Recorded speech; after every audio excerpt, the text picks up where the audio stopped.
अब आवाज आ रही है? वो मैंने म्यूट कर लिया था, मैं वापस अनम्यूट करना भूल गई थी। ठीक है, तो मैं वापस से स्टार्ट करती हूँ।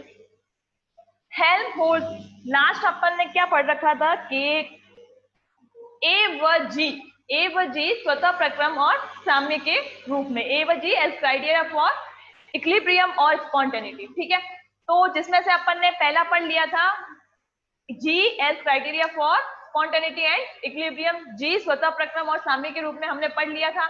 आज हम स्टार्ट करेंगे सेकंड, हेल्महोल्ट्ज मुक्त ऊर्जा परिवर्तन डेल्टा ए। हेल्महोल्ट्ज मुक्त ऊर्जा क्या है? ए। अब हम आज क्या पढ़ेंगे? ए स्वतः प्रक्रम और साम्य के रूप में। ठीक है, तो हम जानते हैं ए इजिकल टू क्या होता है? ई माइनस टी एस होता है। ए इजिकल टू क्या होता है? ई माइनस टी एस होता है। ठीक है, अब हम क्या करेंगे? इसका अवकलन करेंगे। पूर्ण अवकलन करने पर, पूर्ण अवकलन करने पर, ठीक है, इसका डिफरेंशिएशन करेंगे। कंप्लीट डिफरेंशिएशन करने पर क्या आता है? D A is equal to D E minus T D S minus S D T. ठीक है, D A is equal to D E minus T D S minus D A is equal to D E minus T D S minus S D T. ठीक है, ये आता है।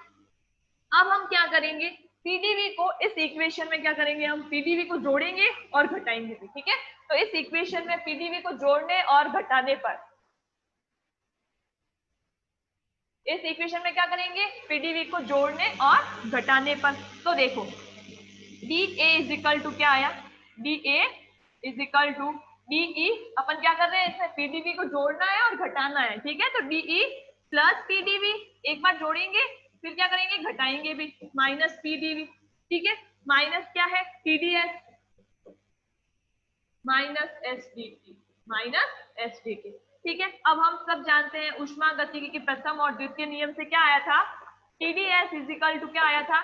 DE plus PDV. ठीक है, हम सब जानते हैं, या हमने ऊष्मागतिकी प्रथम और द्वितीय नियम से क्या निकाला? टीडीएस इजिकल टू क्या होता है? DE plus PDV. तो अपन ने क्या रख दिया? डीई प्लस पीडीवी की जगह क्या रख दिया? टीडीएस रख दिया। तो चलो टीडीएस रख देते हैं। D A is equal to TDS, D A is equal to TDS minus क्या है? पीडीवी है, माइनस क्या है? टीडीएस है, माइनस क्या है? एसडीटी। ठीक है, अब देखो ये प्लस का टीडीएस और ये माइनस का टीडीएस, ठीक है, कट हो गए। पीछे क्या बचा? D A. ये किसके लिए? देखो इक्वल टू है ना, इक्वल टू होता है ना तो हमेशा उत्क्रमणीय प्रक्रम के लिए होता है। ठीक है, ये किसके लिए है? उत्क्रमणीय प्रक्रम के लिए। इक्वल टू होता है जब उत्क्रमणीय प्रक्रम के लिए। अब टी ए इजिकल टू क्या आया? पीछे क्या बचा? Minus PDV minus SDT. ठीक है, तो ये किसके लिए है? उत्क्रमणीय प्रक्रम के लिए। किसके लिए? फॉर रिवर्सिबल प्रोसेस, उत्क्रमणीय प्रक्रम के लिए।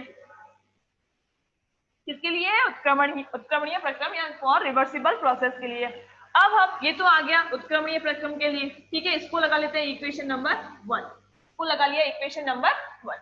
ठीक है, अब हम क्या करेंगे? अनुत्क्रमणीय प्रक्रम के लिए डीए को निकालते हैं। ठीक है, अनुत्क्रमणीय प्रक्रम यानी कि फॉर इरिवर्सिबल प्रोसेस, डीए क्या आता है? फॉर रिवर्सिबल प्रोसेस के लिए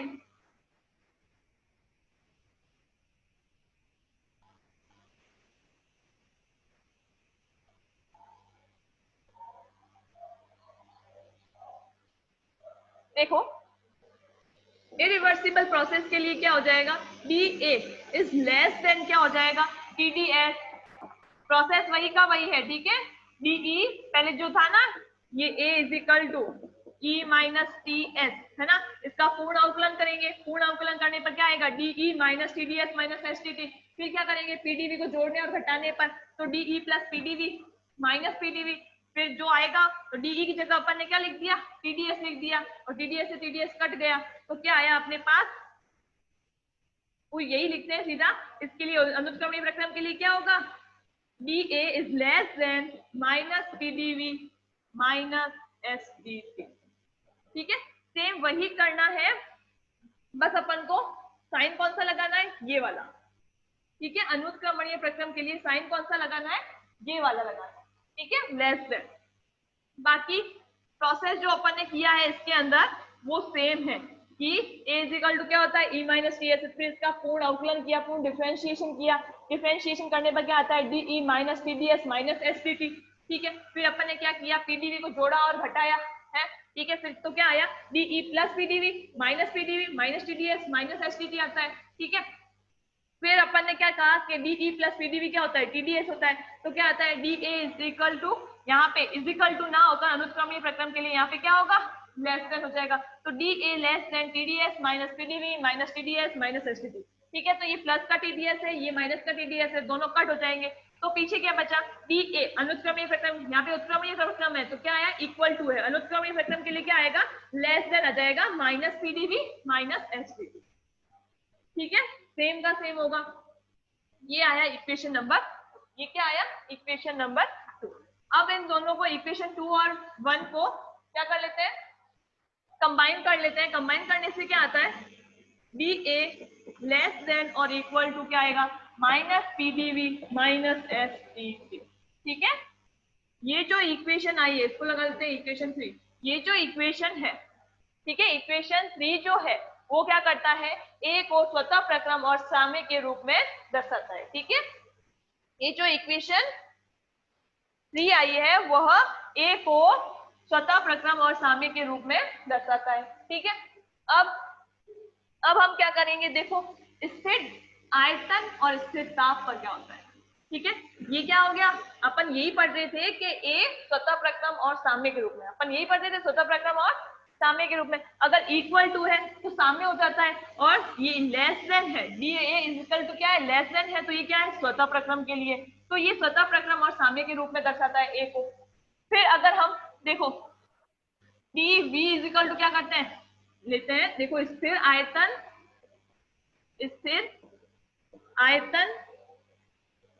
तथा स्थिर ताप पर, ठीक है। स्थिर आयतन पर क्या होगा, dv इज इक्वल टू 0 होगा, स्थिर ताप पर क्या होगा, dt इज इक्वल टू 0 होगा, ठीक है। तो दोनों कंडीशन अपन ने एक साथ ली है, तो स्थिर आयतन पर dv बराबर 0 है, तो यहाँ पे dv बराबर 0 कर दिया, तो ये पूरा पद 0 हो गया, और स्थिर ताप पर dt बराबर 0, तो ये पूरा पद 0 हो गया, ठीक है। ये पूरा का पूरा पद क्या हो गया, 0 हो गया, तो dA लेस देन और इक्वल टू क्या होगा, 0 हो जाएगा। dA यहाँ पे क्या बचेगा, 0 बचेगा, तो dA लेस देन और equal to 0, dA less than और इक्वल टू क्या आएगा, 0 आएगा, ठीक है।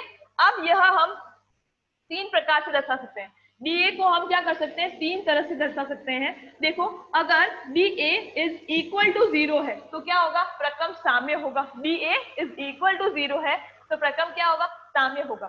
dA इज लेस देन 0 है, यानी कि dA क्या होगा, नेगेटिव होगा। मैं तीनों ही कंडीशन लिखती हूँ ऊपर, ठीक है।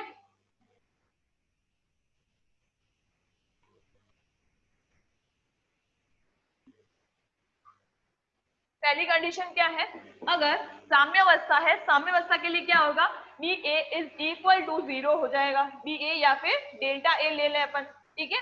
तो साम्य पर क्या होगा, साम्य यानी कि इक्विलिब्रियम, साम्य पर क्या होगा, डेल्टा ए जो है वो क्या हो जाएगा, 0 के इक्वल हो जाएगा, ठीक है। दूसरी कंडीशन, स्वतः प्रक्रम के लिए फॉर स्पॉन्टेनियस प्रोसेस, स्वतः प्रक्रम के लिए क्या होगा, फॉर स्पॉन्टेनियस प्रोसेस के लिए क्या होगा, dA इज लेस देन 0 होगा, या delta A is less than 0। तो डेल्टा ए लेस देन 0 का मतलब क्या है, डेल्टा ए नेगेटिव होगा, तो क्या होगा, नेगेटिव।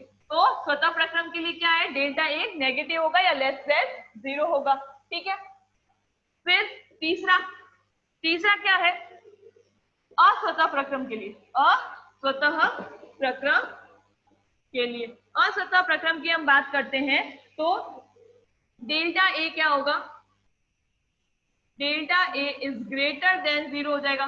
ग्रेटर देन 0 है मतलब क्या है, पॉजिटिव, डेल्टा ए क्या होगा, पॉजिटिव होगा। तो अस्वतः नॉन स्पॉन्टेनियस प्रोसेस, अस्वतः यानी कि नॉन स्पॉन्टेनियस प्रोसेस, तो अस्वतः प्रक्रम के लिए डेल्टा ए क्या होगा, ग्रेटर देन 0 होगा, यानी कि क्या होगा, पॉजिटिव होगा, ठीक है।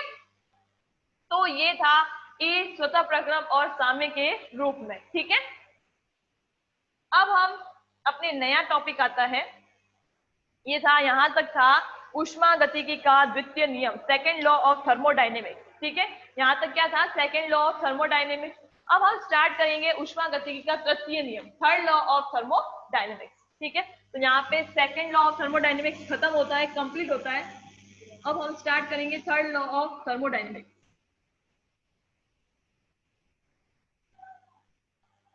थर्ड लॉ ऑफ थर्मोडायनेमिक्स, ऊष्मागतिकी का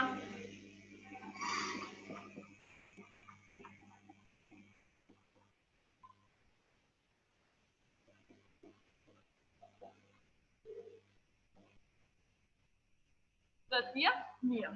ठीक है, थर्ड लॉ ऑफ थर्मोडायनेमिक्स। ठीक है, ऊष्मागतिकी का तृतीय नियम पढ़ने से पहले नाश ऊष्मा प्रमेय को पढ़ना अनिवार्य है, याद जरूरी है। ऊष्मागतिकी का तृतीय नियम पढ़ने से पहले नाश ऊष्मा प्रमेय, नाश ऊष्मा प्रमेय, नाश हीट थ्योरम, नाश हीट थ्योरम का अध्ययन करना या उसको पढ़ना क्या है, जरूरी है। ठीक है, तो हम हेडिंग लगाएंगे नष्ट ऊष्मा प्रमेय, नष्ट ऊष्मा प्रमेय। ठीक है,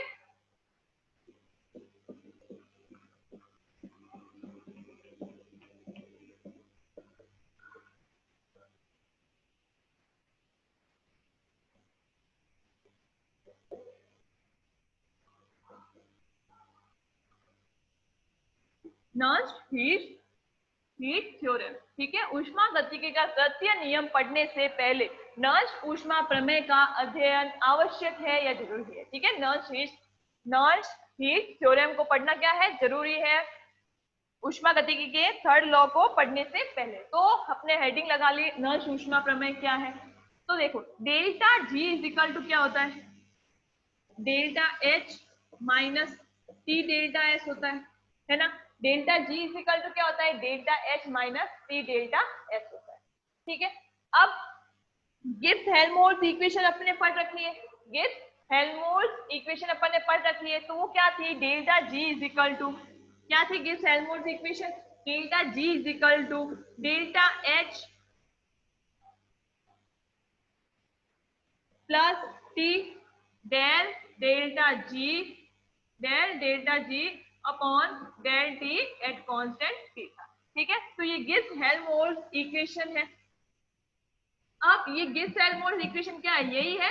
इसमें क्या किया अपन ने, डेल्टा एस की जो वैल्यू रखी थी, डेल्टा एस की क्या वैल्यू थी, minus del delta G upon del T at constant T थी। ठीक है, तो ये जो डेल्टा जी की वैल्यू थी वो अपन ने यहाँ पे पुट कर ली, तो ये माइनस है। ठीक है, माइनस माइनस क्या हो गया, प्लस हो गया, टी डेल्टा एस की जो ये वैल्यू अपन ने रख दी, तो इसी से क्या आई, गिब्स हेल्महोल्ट्ज इक्वेशन आई। ये क्या है, गिब्स हेल्महोल्ट्ज इक्वेशन है। ठीक है, तो नष्ट ऊष्मा प्रमेय जो है, ये प्रमेय जो है या नष्ट हीट थ्योरम जो है, वो गिब्स हेल्महोल्ट्ज इक्वेशन पर बेस्ड है, गिब्स हेल्महोल्ट्ज इक्वेशन पर आधारित है। ठीक है, तो इस इक्वेशन के अनुसार, इस इक्वेशन के अनुसार, गिब्स हेल्महोल्ट्ज इक्वेशन के अनुसार ताप में कमी के साथ, ताप में कमी के साथ ये जो घटक है del delta G upon del T at constant P जो है, ताप में कमी के साथ del delta G upon del T at constant P घटता है। ताप में कमी के साथ del delta G upon del T at constant P का मान क्या होता है, घटता है। ठीक है, अतः जैसे जैसे ताप कम होता जाएगा, जैसे जैसे ताप कम होता जाएगा, ये जो डेल्टा एच है वो डेल्टा जी की ओर क्या होगा, अग्रसर होगा। ठीक है, जैसे जैसे ताप कम होता जाएगा, डेल्टा एच डेल्टा जी की ओर अग्रसर होता जाएगा। ठीक है, अब हम क्या करेंगे, ताप को 0 केल्विन कर देंगे। क्या कर देंगे, 0 केल्विन कर दें। ठीक है, तो यहाँ पे टी क्या हो गया, 0 केल्विन हो गया। तो ये जो पूरा क्या हो गया पद, ये पूरा घटक क्या हो गया, 0 हो गया, है ना। ताप 0 केल्विन है, तो ये पूरा पद क्या हो गया, 0 हो गया। तो अब देखो डेल्टा एच किसके बराबर हो गया, डेल्टा जी के बराबर हो गया, है ना। Delta G is equal to क्या है, सिर्फ डेल्टा एच बचा। तो यही क्या है, नष्ट ऊष्मा प्रमेय है कि 0 केल्विन ताप पर डेल्टा एच जो है वो डेल्टा जी के बराबर हो जाता है और डेल्टा एस क्या हो जाता है, 0 हो जाता है। डेल्टा एस क्या हो जाता है, 0 हो जाता है। जब हम T को 0 कर लेते हैं या T 0 केल्विन ताप लेते हैं तो डेल्टा S क्या हो जाता है, शून्य हो जाता है। ये पूरा डेल्टा, ये क्या है, डेल्टा S का ही मान है, तो ये पूरा पद क्या हो जाएगा, 0 हो जाएगा। क्या हो जाएगा, 0 हो जाएगा। तो यही क्या है, नष्ट ऊष्मा प्रमेय है। ठीक है, क्या कहा, देखो 0, यदि ताप 0 केल्विन कर दिया जाए तो ये पूरा घटक जो है del delta G upon del T at constant T जो है वो क्या हो जाएगा, वो भी शून्य हो जाएगा। ठीक है, तो डेल्टा जी डेल्टा एच के बराबर हो जाएगा या डेल्टा एच डेल्टा जी के बराबर हो जाएगा। ठीक है, अर्थात क्या हुआ कि निकाय की कुल ऊष्मा डेल्टा एच जो है वो उपयोगी कार्य के बराबर होती है। निकाय की कुल ऊष्मा डेल्टा एच जो है वो उपयोगी कार्य डेल्टा जी, डेल्टा जी क्या है, उपयोगी कार्य है ना। अपन ने पढ़ा था जब अपन ने गिब्स मुक्त ऊर्जा परिवर्तन और गिब्स हेल्महोल्ट्ज मुक्त ऊर्जा परिवर्तन स्टार्ट किया था, तब अपन ने पढ़ा था दो घटक थे उपयोगी कार्य में। क्या क्या था, एक तो डेल्टा जी और एक डेल्टा ए था। यहाँ पे क्या है, डेल्टा जी है, तो ये क्या है, उपयोगी कार्य है। तो 0 केल्विन ताप पर क्या होगा, डेल्टा एच यानी कि निकाय की कुल ऊष्मा डेल्टा जी यानी कि उपयोगी कार्य के बराबर हो जाता है। ठीक है, तो क्या हो जाएगा, 0 केल्विन ताप पर delta G is equal to क्या हो जाएगा, डेल्टा एच। ठीक है, delta G is equal to क्या हो जाएगा, डेल्टा एच। अब डेल्टा एच क्या है, डेल्टा एच है अंतर्निहित ऊष्मा या निकाय की कुल ऊष्मा। ठीक है, total heat of system. Delta H क्या है, निकाय की कुल ऊष्मा या निकाय की कुल ऊष्मा या अंतर्निहित ऊष्मा। ठीक है, डेल्टा एच क्या है, अंतर्निहित ऊष्मा या फिर निकाय की ऊष्मा, निकाय की कुल ऊष्मा। ठीक है, और डेल्टा जी क्या है, डेल्टा जी है उपयोगी कार्य। क्या है, उपयोगी कार्य। डेल्टा जी क्या है, उपयोगी कार्य, या फिर इसको क्या बोलते हैं, मुक्त ऊर्जा परिवर्तन कहते हैं इसको, गिब्स मुक्त ऊर्जा परिवर्तन, मुक्त ऊर्जा परिवर्तन, गिब्स फ्री एनर्जी चेंज। ठीक है, अब देखो ये हो गया। अब हम नष्ट ऊष्मा प्रमेय को एकदम एग्जैक्ट तरीके से देखते हैं, क्या होती है नष्ट ऊष्मा प्रमेय।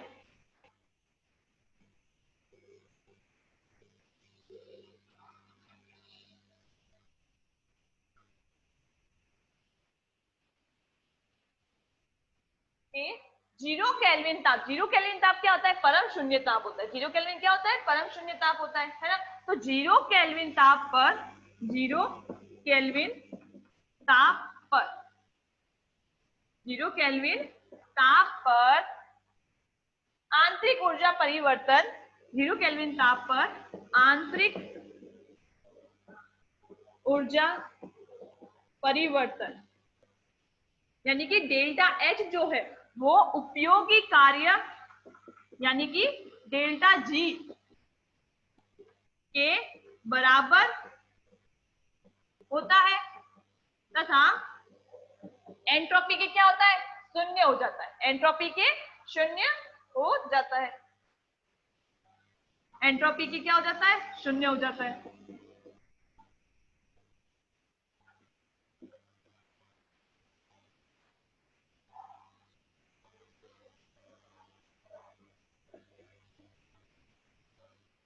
एंट्रोपी के शून्य हो जाता है।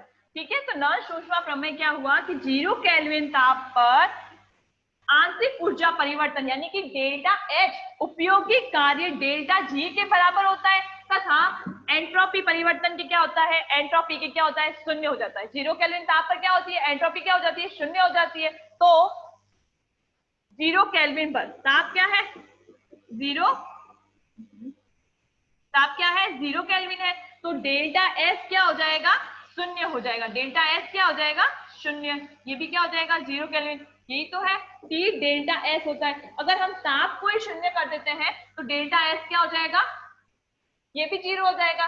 टी को हम क्या करते हैं, जी अपन ने क्या लिया है, 0 केल्विन ले लिया है। ठीक है, तो डेल्टा एस भी क्या हो जाएगा, शून्य हो जाएगा। यही क्या है, ये ही क्या है, नष्ट ऊष्मा प्रमेय है कि 0 केल्विन ताप पर डेल्टा एच शून्य हो जाता है और डेल्टा एच डेल्टा जी के बराबर हो जाता है। ठीक है, अब लिमिट लगाते हैं। लिमिट क्या है, T से क्या है, 0 केल्विन है।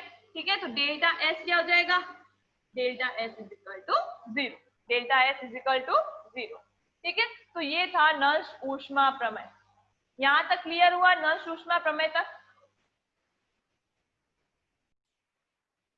ठीक है, वापस से एक्सप्लेन करती हूँ। देखो, ऊष्मा गतिकी का तृतीय नियम क्या है, या ऊष्मा गतिकी के तृतीय नियम को या थर्ड लॉ को पढ़ने से पहले नष्ट ऊष्मा प्रमेय को पढ़ना जरूरी है। ये नष्ट ऊष्मा प्रमेय का अध्ययन करना क्या है, जरूरी है। ठीक है, तो देखो क्या होता है, delta G is equal to क्या होता है, delta G is equal to होता है delta H minus T delta H, है ना। ये पता है अपन को, delta G is equal to क्या होता है, delta H minus T delta H. ठीक है, अब देखो गिब्स हेल्महोल्ट्ज इक्वेशन क्या थी, delta G is equal to क्या थी, delta H plus T del delta G upon del T at constant P. ये क्या थी, गिब्स हेल्महोल्ट्ज इक्वेशन। ठीक है, गिब्स हेल्महोल्ट्ज इक्वेशन है। अब ये जो नष्ट ऊष्मा प्रमेय है, नष्ट हीट थ्योरम जो है, वो इस गिब्स हेल्महोल्ट्ज इक्वेशन पर बेस्ड है, गिब्स हेल्महोल्ट्ज इक्वेशन पर बेस्ड है। ठीक है, तो ये इक्वेशन क्या कहती है, इस इक्वेशन के अनुसार ताप में कमी के साथ, टेम्परेचर में कमी के साथ, with decrease in temperature del delta G upon del T at constant P will also decrease। ठीक है, तो क्या है कि ताप में कमी के साथ del delta G upon del T at constant P, ये क्या होता है, ये भी घटता है। ताप में कमी होगी तो ये भी कम होगा, ये घटक भी है जो वो भी कम होगा। ठीक है, तो जिससे क्या होगा, ये डेल्टा एच जो है वो इसकी ओर आएगा, डेल्टा एच जो है वो इसकी ओर आएगा, इसकी ओर अग्रसर होता है। तो अब देखो क्या बोला मैंने कि ताप में कमी के साथ with decrease in temperature del delta G upon del T at constant P will also decrease. ठीक है, अब देखो अब हम क्या करेंगे, T को 0 केल्विन कर दिया। ठीक है, T को क्या कर दिया, 0 केल्विन कर दिया। अब ताप यहाँ पे 0 है तो ये क्या हो जाएगा, ये भी 0 हो जाएगा, है ना। ये क्या इसके इनटू में है, अब हम इसको ही 0 कर देंगे। टेम्परेचर T बराबर क्या कर दिया, यहाँ पे 0 रख दिया, तो 0 इंटू क्या हो जाएगा, del delta G upon del T at constant P, तो 0 इंटू ये क्या हो जाएगा, ये भी 0 हो जाएगा। ठीक है, तो ये पूरा पद क्या हो गया, 0 हो गया। तो पीछे क्या बचा, डेल्टा जी किसके बराबर हो गया, डेल्टा एच के बराबर हो गया, है ना। तो डेल्टा 0 केल्विन ताप पर delta G is equal to क्या आ गया, delta H, delta G is equal to क्या आ गया, डेल्टा एच। यानी कि इसका क्या मतलब है कि 0 केल्विन ताप पर निकाय की कुल ऊष्मा जो है, टोटल हीट जो है, वो किसके बराबर, टोटल हीट ऑफ सिस्टम किसके बराबर होगी, उपयोगी कार्य यानी कि डेल्टा जी यानी कि मुक्त ऊर्जा परिवर्तन के बराबर होती है। ठीक है, तो ये क्या है, नष्ट ऊष्मा प्रमेय है। इसको हम एक बार और से देखते हैं कि इसको डेफिनेशन कैसे करते हैं, इसको डिफाइन कैसे करते हैं, तो वो देखते हैं तो कैसे डिफाइन करते हैं कि 0 केल्विन ताप पर क्या होता है, 0 केल्विन ताप पर या 0 केल्विन टेम्परेचर पर क्या होता है, आंतरिक ऊर्जा परिवर्तन, आंतरिक ऊर्जा परिवर्तन या निकाय की कुल ऊष्मा परिवर्तन जो है डेल्टा एच जो है वो किसके बराबर हो जाएगा, उपयोगी कार्य के बराबर, उपयोगी कार्य के बराबर, उपयोगी कार्य के तो बराबर होगा, तथा एंट्रोपी की क्या होगा, एंट्रोपी के शून्य हो जाता है, एंट्रोपी के शून्य हो जाता है।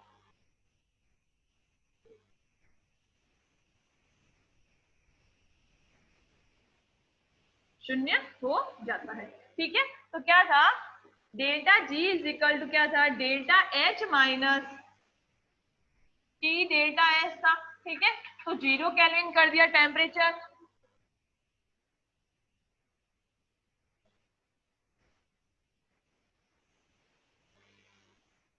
टेम्परेचर क्या हो गया, 0 केल्विन कर दिया अपन ने यहाँ पे, तो डेल्टा एच क्या हो जाएगा, शून्य हो जाएगा, यानी कि एंट्रोपी परिवर्तन के क्या होता है, शून्य होता है ना। टेम्परेचर क्या कर दिया, 0 केल्विन कर दिया, तो एंट्रोपी क्या हो गई, शून्य हो जाती है। और ये शून्य हो जाएगा तो डेल्टा जी किसके बराबर हो जाएगा, डेल्टा एच के बराबर होगा। तो ये किसके बराबर होगा, उपयोगी कार्य के बराबर होगा। डेल्टा एच को क्या माना है यहाँ पे, आंतरिक ऊर्जा परिवर्तन माना है। आंतरिक ऊर्जा परिवर्तन यानी इकाई की कुल ऊष्मा जो है वो उपयोगी कार्य की क्या हो जाती है, बराबर हो जाती है। यही था नष्ट प्रमेय, नष्ट ऊष्मा प्रमेय था। एक न्यूमेरिकल लेकर एक्सप्लेन करना है, वो हम क्या करेंगे नेक्स्ट क्लास में करेंगे। ठीक है, आज के लिए बस इतना ही, टाइम हो चुका है।